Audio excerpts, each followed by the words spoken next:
Hello everyone. Modern history के constitution development में आज हम शुरू करने वाले हैं Pitt's India act 1784। Last video में हमने रेगुलेटिंग एक्ट 1773 को देखा था। William pit was the prime minister of Britain. इनके नाम पे ही पिट्स इंडिया एक्ट रखा गया।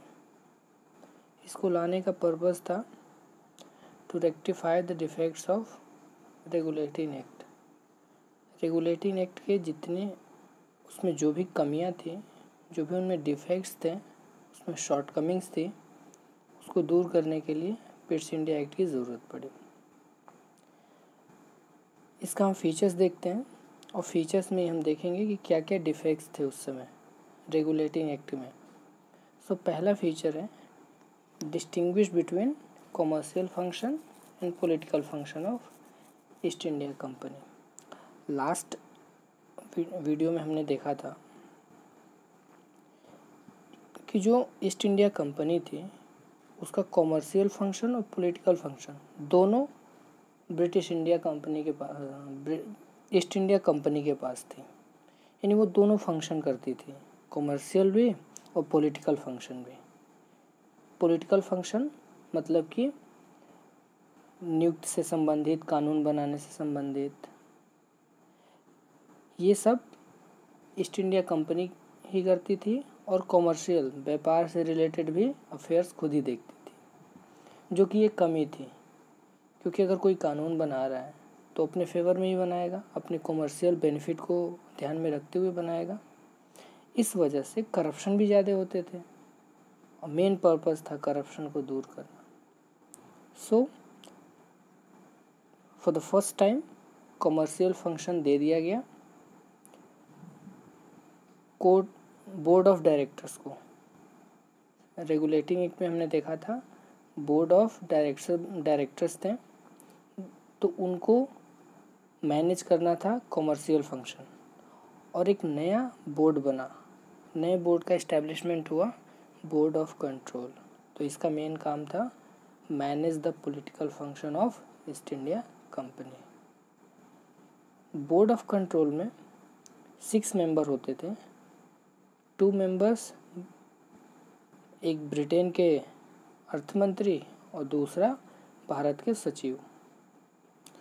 और इनके अलावा 4 अदर मेंबर्स थे जो प्रिवी काउंसिल होते थे। प्रिवी काउंसिल ये ब्रिटेन में क्राउन की एक एडवाइजरी बॉडी है, तो उनमें से 4 मेंबर्स को रखा जाता था। सो इनका मेन जो फंक्शन था बोर्ड ऑफ कंट्रोल का, to supervise and direct all the operations related to civil and military revenues. Supervise करना, उन पे नज़र रखना, निगरानी रखना। जो भी काम थे सिविल से related, military affairs, revenue affairs, उसका सुपरवाइज करना, उस पर निगरानी रखना और उनको डायरेक्ट करना, दिशा निर्देश देना। सो इस प्रकार हम देखते हैं कि डुअल सिस्टम ऑफ कंट्रोल का शुरुआत होता है। यानी कि 2 लोग मिलके कंट्रोल करेंगे, एक बोर्ड ऑफ कंट्रोल और दूसरा बोर्ड ऑफ डायरेक्टर्स। नेक्स्ट हम थर्ड देखते हैं, जो गवर्नर जनरल थे उनकी काउंसिल में एक रिडक्शन हुआ, एक मेंबर का रिड्यूस हुआ। देखिए, इससे पहले 4 मेंबर होते थे टोटल और प्लस गवर्नर जनरल, यानी 4 और 1 5।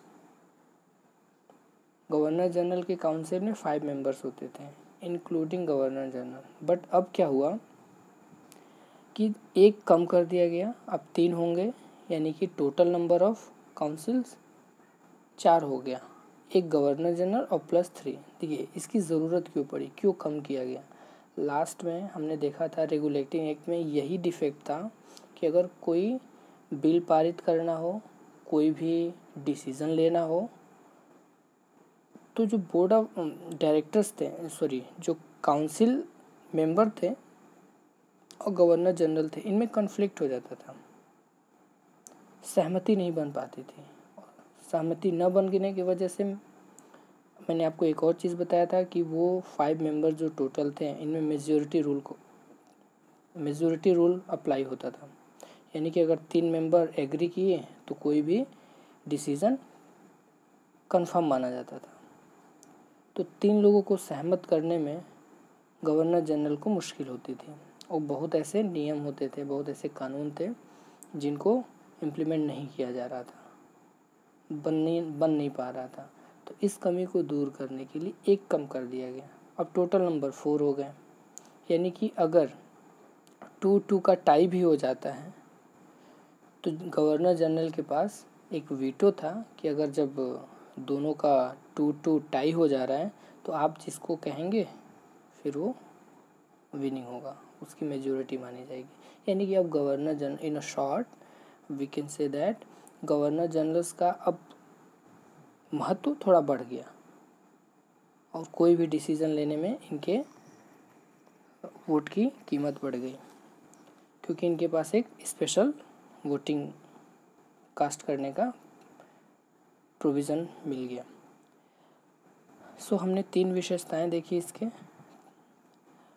और एक कंक्लूज़न में देखेंगे हम लोग कि जो कंपनीज़ की टेरिटरी थी, अब इंडिया में कंपनी का टेरिटरी न कह के अब इसको ब्रिटिश पोजीशन कहा जाता था।